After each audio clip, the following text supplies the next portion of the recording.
Welcome to another episode of the Dynamic Thriving Podcast. I am your host, Mary Ann Becks, spiritual medium, oracle for the many, and joy advocate, guiding you into all things life transformational. And I have a beautiful guest for us today. Ann Becks is with me. Welcome, Ann. Thank you so much, Mary Ann, for having me. What a pleasure and a privilege. I am so glad you're here because this is going to be a great conversation. And I want to let you know that this podcast is in collaboration with Ladies Power Lunch. It's a free Facebook group. And we have one rule, ladies, as you join, and that is to intentionally support each other. So be sure to come over and visit us on Ladies Power Lunch under groups on Facebook, or you can visit their website, ladiespowerlunch.com. So Ann's website is annbecks.co. And any links that we mentioned today will be in the show notes for your convenience. So we are going to jump right in and ask the hard question first. Who is Ann and what good do you bring into the world? Wow, what a beautiful opportunity. Thank you. Absolutely. So I am a Canadian, by profession, a nurse practitioner, and I held specialties in critical care and palliative care medicine. And I would say I'm a mom to three beautiful sons. I'm married, and I love animals. Lots of other things I could say, but that sort of gives you a sense about kind of what I bring here. But I would say what I also bring is my superpower of compassion, which is combined with the 30 years of practice that I've had as a nurse practitioner, plus my own lived experience as somebody who longs for freedom to live my most authentic, aligned life without experiencing guilt or shame. Yes, yes, yes, yes, yes. I can't say that yes enough. Authentically, without guilt or shame. There's no judgment. It's just freedom. Freedom Yes. to be who you are. I love it. And Ann is a personal empowerment coach, and we're going to get into that. Our topic today is breaking free from fear. Live your most empowered life. Isn't that a topic of great importance at this time in our lives, for everyone? So what problem do you help solve for your clients? What transformation do they receive when they work with you? Being an empowerment coach, what does that mean? How does that look in your practice? Thank you. So I'll start with the first question, which is what problem do I help my clients solve? So I guide, mentor, and coach people to unhook from the habitual ways of responding to life, to really become grounded in who they are as a unique expression of life.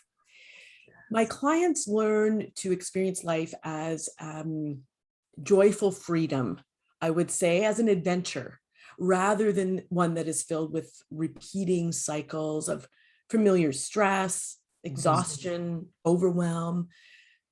And they move from surviving to really thriving, to really living into what they feel is most aligned for them. And I've called myself a personal empowerment coach, struggled a bit with that language, actually, just simply because I feel like empowerment is somehow this sort of permission for someone to be who they are. If there was such a word as empowerment, empowerment, wow. What I think I mean by that is that what I do is hold a container for transformation so that people can fiercely claim themselves and learn to meet life from this authentic place rather than through the path of the stories, thoughts, wounds, the ego, the personality pieces, which are just structures that are in place from the time we were born, that they get layered in over time, and their real purpose is to sort of keep us in survival mode, not by intention only to survive, but they're there to protect this human form, this organism. And so there's survival structures. And what I do is help people to unhook from that, to really touch into the beauty, the authenticity of themselves. How beautiful. I love that term, unhooking. It's like letting that go, letting it fall away so the real you is shining forth. Yes. And I also definitely agree. No one empowers someone else. So I understand it's empowerment. It's empowerment. It's within you already.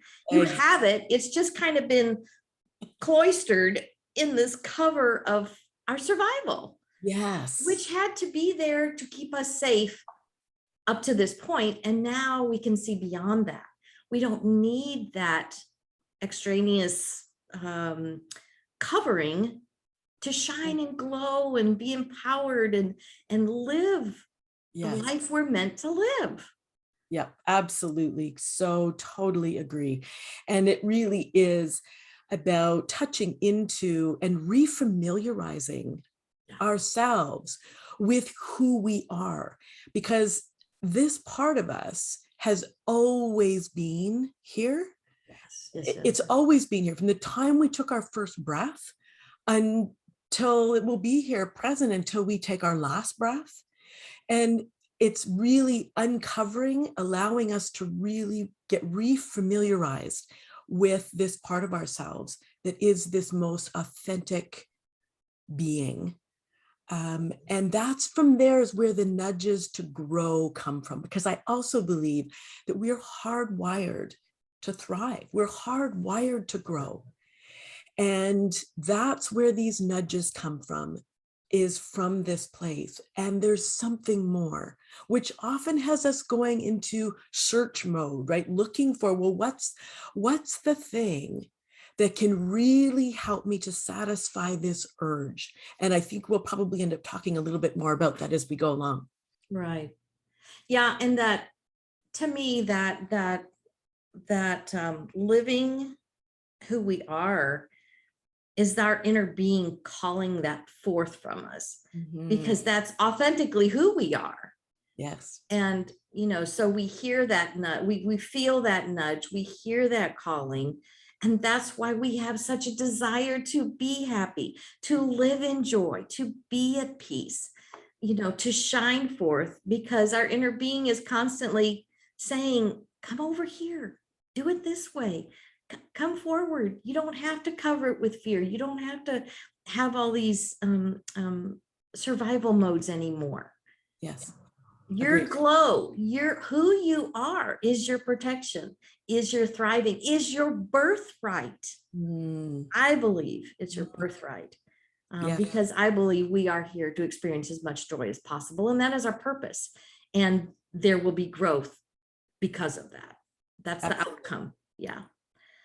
So what makes your approach very unique? It's because there's so many coaches, they're empowerment coaches, they're whatever the title is, but everybody has their own special sauce. And so what makes your approach very Ann-like? Well, thanks for asking that. The one piece really is the gift of my compassion. That really underpins absolutely everything. And so that's the flavor around which I offer my coaching.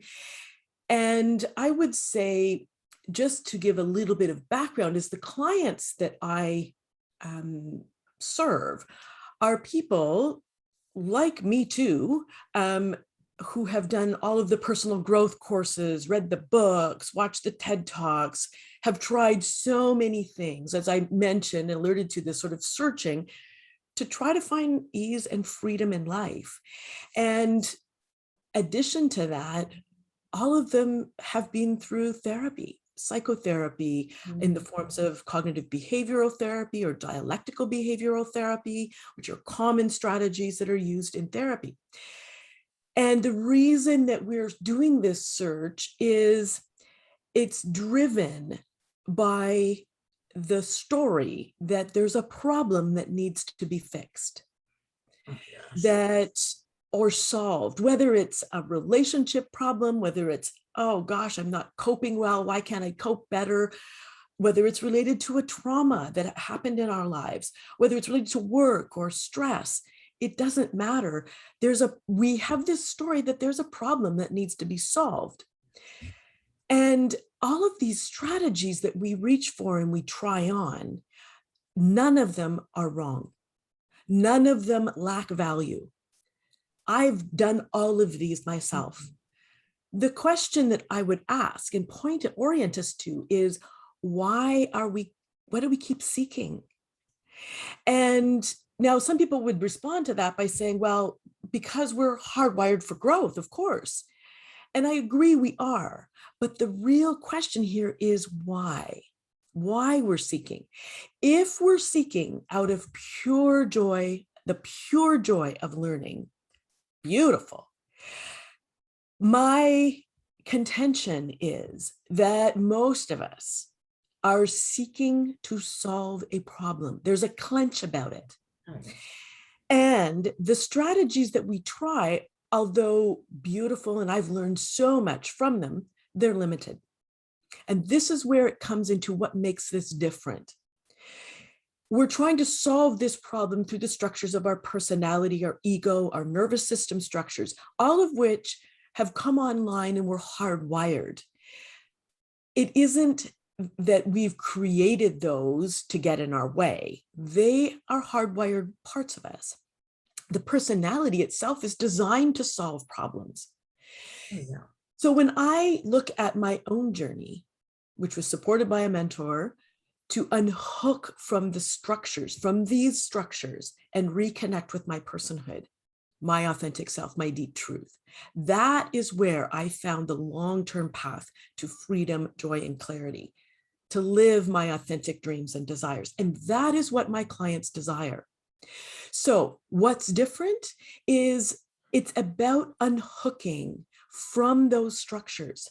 It isn't about reframing our thoughts. It isn't about bypassing them. It isn't about, well, if I just do this meditation or I do an affirmation, although wonderful, and I've used them all and they can be helpful. The long-term solution is to unhook from these structures, land in me. And once we've met and reconnected with me, we can never unknow that. Yes. And so instead of saying, gosh, I've bumped up against this thing in my life, I need to go back to therapy because I don't know what to do, we actually reach back inside of ourselves and go, right, and what is my truth? And what action feels most aligned from this place? So that's the long-term solution to really navigating, to surfing life's waves as they present. We don't have control over the ocean. We can learn to surf though. And that is what I share with my clients. I love that. That kind of a container of support that allows them the safe, sacred space because it would be very fearful to unhook from that. Very much. To me, that's like, but that's always been my support system. Yes. You know, what'll I do if I let go of this? Yeah. Where will I land? I think that's such a good point, you know, considering the title of the podcast today, which is fear is what stops us. Mm-hmm. Fear is what we bump up against. As you've said, these structures have served us well over our lifetimes to whatever age we currently are. And they will continue to serve us to keep us safe. But this longing to thrive is what causes us to search, but we believe it's about a problem to be solved. Right. And it's really about thriving. But fear is what actually gets in the way. These structures, it's the voice in our head that says, yeah, but if you do that, you know, there's not enough money, there's not enough time. Well, what will so-and-so think? Or what if I do that? Well, you know, those are the things that get in our way. It's fear that arises, and we make a decision from that place. Yes. Many times those stories are so noisy and loud, we go, yeah, right, that's right, that could be dangerous. And lots of this goes on sort of subconsciously. Many of us don't even recognize the sort of familiar suffering that I would call of our day-to-day life, because we've become used to it. Our personality refuses with the circumstances that we bump into in life, and we become our emotion. I am angry, I am sad, I'm heartbroken. The personality fuses with that, and we can't see ourselves separate from those structures. So finding a way to see this personality story, which by the way is all based in the past. Our nervous system stores these things in this beautiful brain of ours, lays down neural pathways based on the past. And so think about it, when we approach something new or we feel like we want to move forward, the story that's here is embedded from the past. It's doing its job. We're not going to fight against this. We're not going to wrestle with our personality. We're not going to try to destroy our ego. What we're going to do is say, yes, I see you. I see you here. I feel my fear. And it's in this container of deep compassion, honesty, support, where we can feel our courage, feel our fear, and be present with it. And that's how we learn to unhook from these structures and have the safety to drop into me, where it isn't so protected. Right. Yeah, I'm thinking when you were talking about, you know, people coming to you, it's like when we think we're broken or we think we need to be fixed or there's a problem, you know, we're constantly asking, what's wrong with me? Yes. And there's nothing wrong with you, sweetheart. You are perfect. All is well. And, you know, like you're talking about having them in a container where you compassionately allow them to tap back into who they really are. Because when we make a decision from fear, it's from our head using the past, because that's all our mind is doing. It's remembering, well, what protected us before? What made it okay before? And, you know, surfing our neural pathways to find a link there when, you know, we need to make those decisions, like you said, from look for it through joy, look for it through what peace it will bring. You know, your intuition, your inner being. Yes. That's actually doing the calling you to it. And, you know, so many times we revert back to our mind and want to think through it instead of feel our way through it.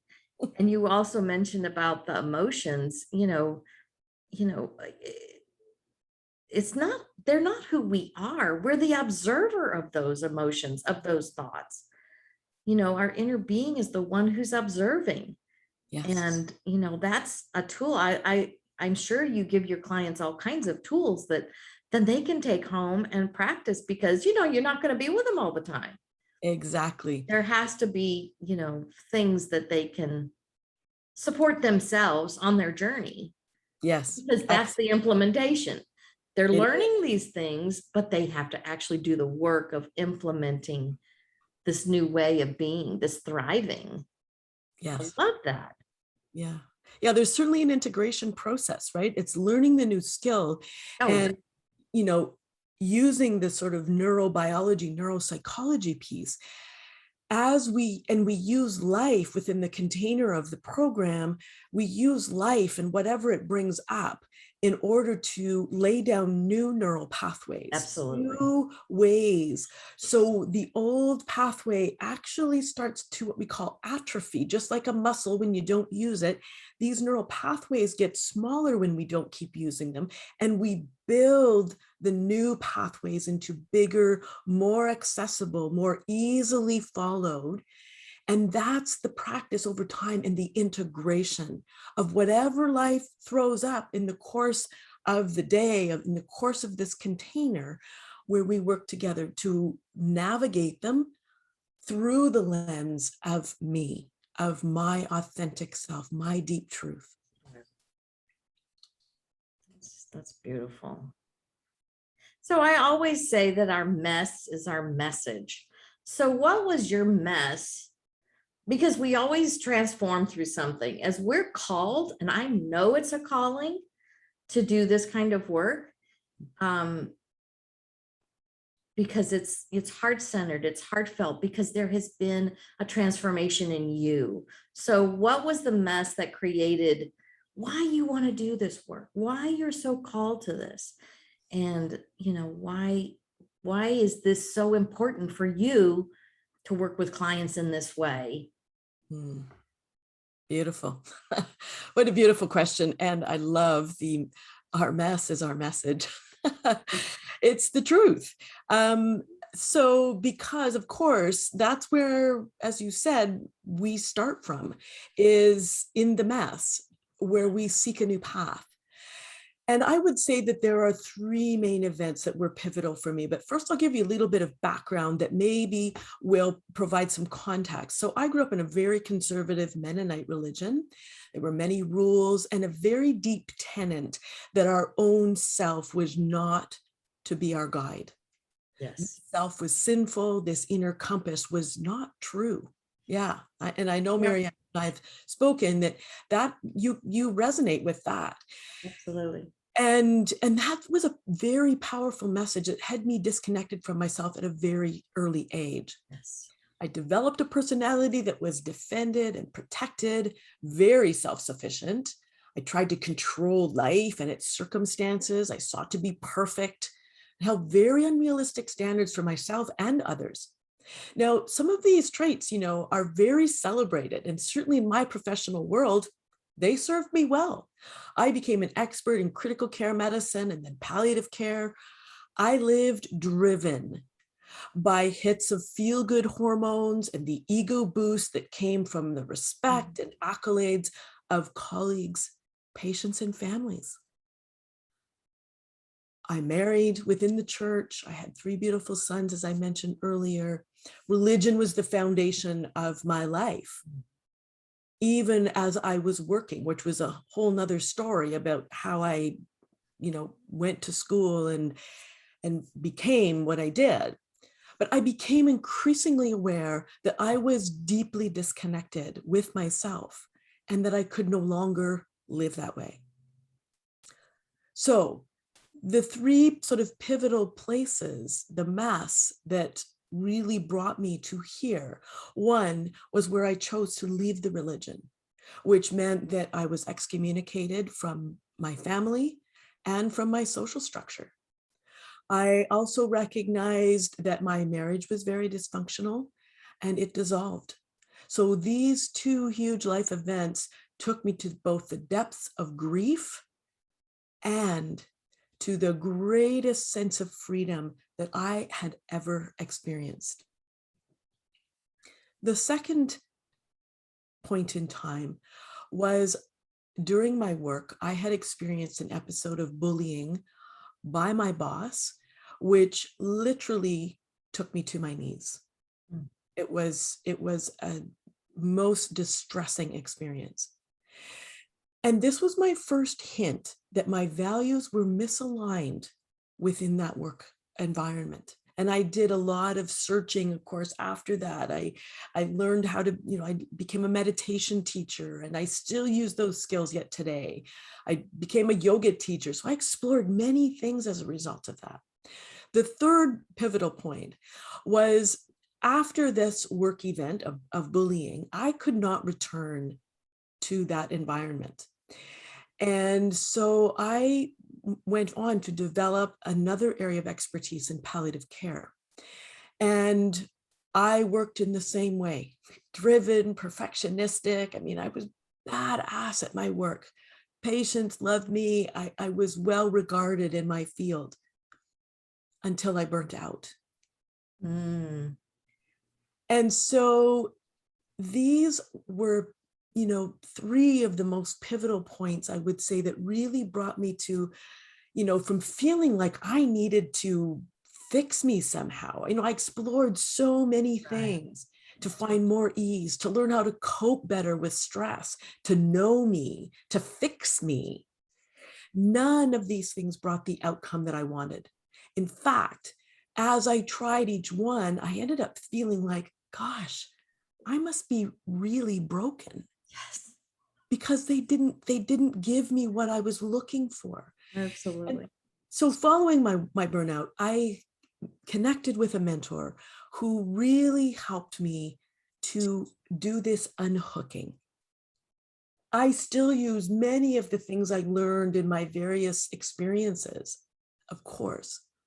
But what he really helped me to do was do this final piece of unhooking and coming back into contact with me. So to recap, the reason I do what I do are based on two things: my own experience. I can help people who, like me, feel imprisoned, even if they don't know why, to reconnect with their truth and live with joy and freedom.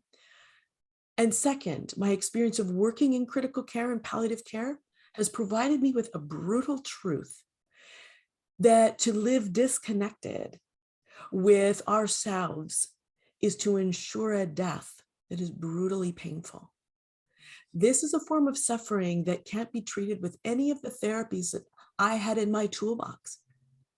The biggest message that I received from people over the course of both critical care work and in my palliative care work, as people faced their own death, was, look, Anne, if I can give you one piece of advice, live your life fully as you, not for someone else. Yes, yes, yes, yes. Mm. Wow, that would be profound Hmm. to have that kind of experience day after day after day. And Yeah. yeah, to finally allow that to help you become and be your authentic self. Yes. Just that encouragement of do this, be you. Don't Yeah. live somebody else's life or somebody else's expectations. Yeah. So I love that. So how can people connect with you? How can people work with you? Well, thank you for that opportunity. I mean, my website is certainly a place to go and find out some more information about me. I do have a Facebook group that you're welcome to join, where I share information and my thoughts and etc. So you'll be welcome to join me there. And I would also like your audience, Marianne, to offer them an opportunity to connect with me if they feel called and they feel this tug to step into their authentic self. If they feel maybe some of the angst of feeling like they're not really living their life, to hop on a complimentary call with me and we'll chat about what that looks like for them and get clear about where they are now and where they wish they could be. Mhm. And I'll share with them how I can help to support them through that process. Awesome, awesome, awesome. And I'll have the link for her website, the link to find out more about this a discovery call with her, and also the link for the Facebook group, because you may want to go over to her Facebook group just to kind of touch her toe in the water and see more about what Ann's about, because it's always a little intimidating to make that initial call. So once you can get under her tutelage for a little while, and feel her personality, you'll know in your spirit that resonance with her. So either way, I'll have all of those links in the show notes for your convenience. So thank you, Ann. I appreciate you for joining me today. Thank you for having me, Marianne. What a gift. I feel very privileged to have had this conversation with you, for the beautiful questions that you asked. And yeah, I'm really grateful for that. So thank you so much. Absolutely. Thank you, everyone, for joining us on this episode of the Dynamic Thriving Podcast. And as always, you are invited to visit our website, maryannpack.com, for all of our services. And be sure to subscribe, because this helps my work go into the world and spread more joy. And I am all about spreading joy as a joy advocate. So I appreciate you. And you have any departing words of wisdom you'd like to leave us with today? Well, I think just to circle back to even the title of our of this recording, which is that fear is the function of the conditioned parts of us, and it's really what stops us from taking action to live fully. So again, if you feel this calling to step in a new direction, you can expect that fear, whether it shows up as anxiety, all the chatter, the familiar reasons why you shouldn't, old beliefs, to be present. You know that that will be present. There's nothing wrong. It's just that that is your protective structures that are there trying to protect you against something that might disrupt this, which is what the longing that you feel is. You want to disrupt this, but it's scary. So it is here where courage and having a container of support that will help you to really step forward into living your most joyful life. And as I always tell folks, if we could do this on our own, we would have already done it. That's why coaching is so important. It's the story that I always tell. You have a little league coach when you're a little fritter, and when you go to the pros or college, you don't take that same coach. You have a coach at every step of your athletic career. Schooling is the same way. What makes us think that we're one and done as soon as we get that diploma from college? Absolutely not. We're continuing to grow and develop and evolve, and we need coaches.